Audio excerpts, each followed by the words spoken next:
Bismillahirrahmanirrahim. Assalamualaikum warahmatullahi wabarakatuh. Alhamdulillahirabbil alamin wa bihi nasta'in wa ala umurid dunya waddin wassalatu wassalamu ala asyrafil anbiya'i wal mursalin wa ala alihi wa sahbihi ajmain, amma ba'du. Pertama-tama yang saya hormati dosen pengampu mata kuliah penerjemahan teks politik hukum dan HAM, yaitu Bapak Muhammad Anas LCMA, dan teman-teman seperjuangan yang saya banggakan. Sebelumnya, mari perkenalkan, nama saya Devina Amalia, mahasiswi UIN Syarif Hidayatullah Jakarta, Fakultas Adab Humaniora, Prodi Tarjamah. Baik, dengan dibuatnya video ini untuk menuntaskan daripada ujian akhir semester pada matkul penerjemahan teks politik dan hukum yang diampu oleh Bapak Muhammad Anas, yang saya beri judul yaitu dasar-dasar penerjemahan teks hukum. Baik, mari kita mulai saja pada materi ini. Di sini saya mengambil judul dasar-dasar penerjemahan teks hukum. Sebelum kita masuk materi ini, kita akan mengulik sedikit tentang penerjemahan. Dan penerjemahan itu apa sih? Seperti itu.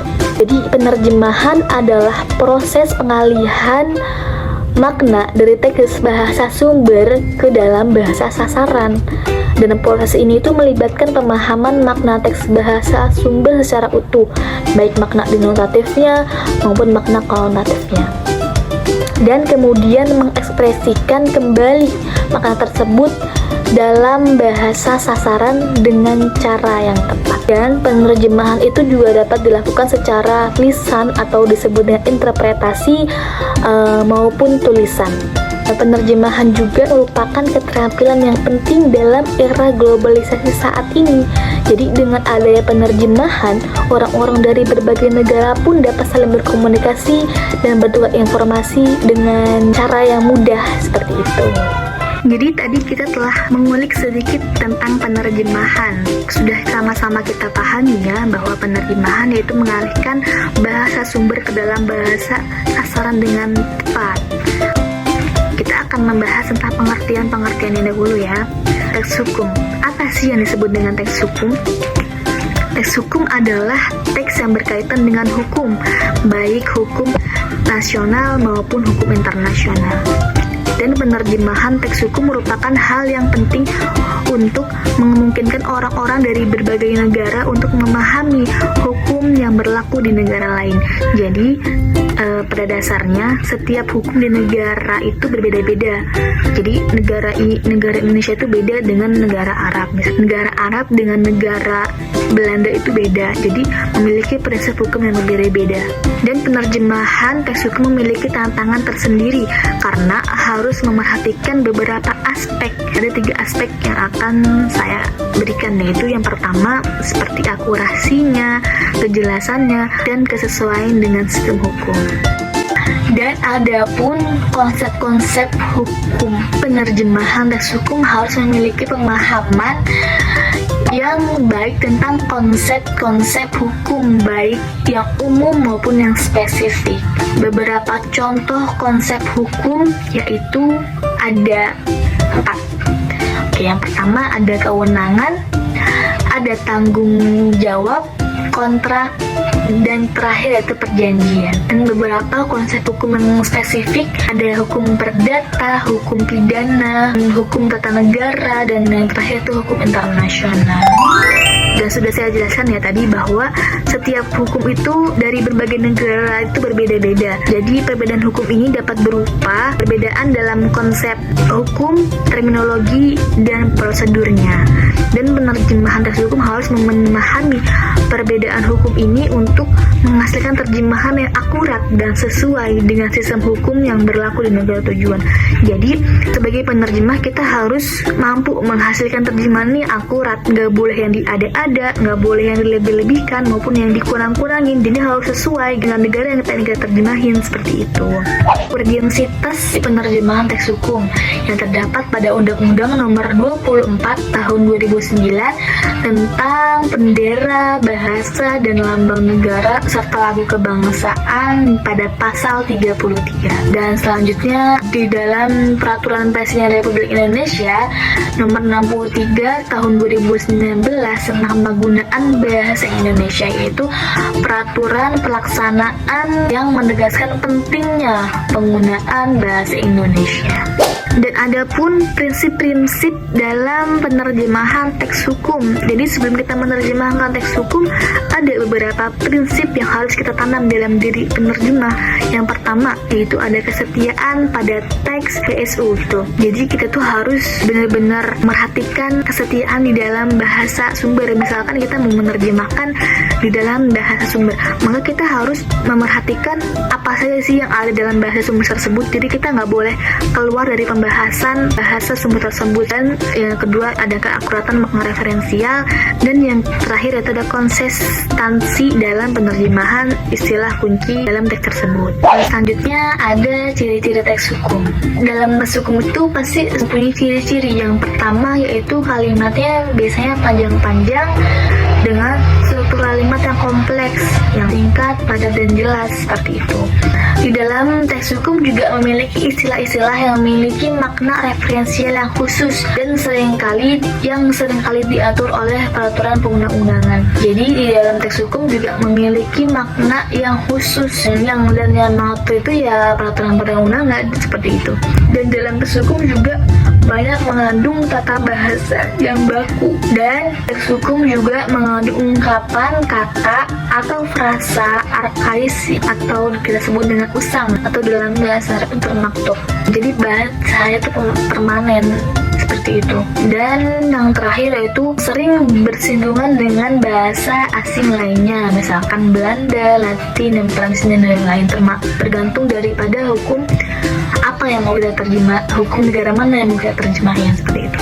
Dalam menerjemahkan teks hukum mempunyai metode. Yang pertama yaitu terjemahan sebagai padanan teks formal atau terjemahan semantik. Terjemahan teks hukum itu formal atau kita menggunakan semantic translation, yaitu yang dikemukakan oleh Newmark tahun 2003. Jadi di sini saya akan menjelaskan terjemahan semantik itu apa. Terjemahan semantik atau metode semantik menurut Newmark yaitu adalah metode penerjemahan yang mengutamakan ketetapan makna dari teks bahasa sumber ke dalam bahasa sasaran. Metode ini sangat menekankan sekali pemahaman makna bahasa sumber secara utuh, baik makna denotatifnya maupun makna konotatifnya. Dan Newmark juga membagi metode ini ke dalam dua kelompok besar. Yang pertama, metode yang berorientasi pada BSU dan metode yang berorientasi pada bahasa sasaran. Dan metode semantik ini termasuk ke dalam metode yang berorientasi pada bahasa sumber. Dan di dalam metode semantik juga, penerjemah harus berusaha untuk menerjemahkan teks bahasa sumber secara akurat dan tepat. Karena hal ini berarti bahwa penerjemah harus memahami makna teks bahasa sumber dengan baik makna literal maupun makna tersiratnya. Dan penerjemahan juga harus mempertimbangkan konteks teks bahasa sumber dalam menerjemahkannya. Dan yang selanjutnya itu adalah kualitas yang harus dimiliki oleh penerjemahan teks hukum. Jadi sebelum kita menerjemahkan teks hukum, kita harus mempunyai atau memiliki 3 kualitas ini yang saya kemukakan dari Howard, ilmuwan, mengemukakan bahwa seorang penerjemah harus mempunyai sekurang-kurangnya 3 kualitas, yaitu menguasai pengetahuan umum yang luas dan pengetahuan khusus bila ia harus menerjemahkan teks teknis. Yang kedua yaitu memiliki kecerdasan untuk memahami sebuah teks dan melihat secara tepat atau logika teks yang harus diterjemahkan. Dan yang terakhir yaitu memiliki kemampuan retorika, kemampuan merekayasa bahasa untuk menghasilkan terjemahan yang sepadan, akurat, dan berterima pada pembacanya. Jadi di antara semua 3 kualitas ini kita harus mempunyai dulu nih, yaitu menguasai pengetahuan umum yang luas, memiliki kecerdasan untuk memahami teks, dan yang terakhir memiliki kemampuan merekayasa atau merangkai kata-kata agar penerjemahan kita ini akurat, sepadan, dan berterima oleh si pembaca. sebelum kita mulai menerjemahkan teks hukum, ada beberapa tahapan yang harus kita pahami gitu, yang harus kita lakukan sebelum di dalam menerjemahkan teks hukum. Nah, yang pertama itu ada tahap persiapan, tahap analisis, tahap terjemahan, dan tahap revisi. Tuh. Jadi di sini saya akan menjelaskan satu persatu tahap-tahap itu.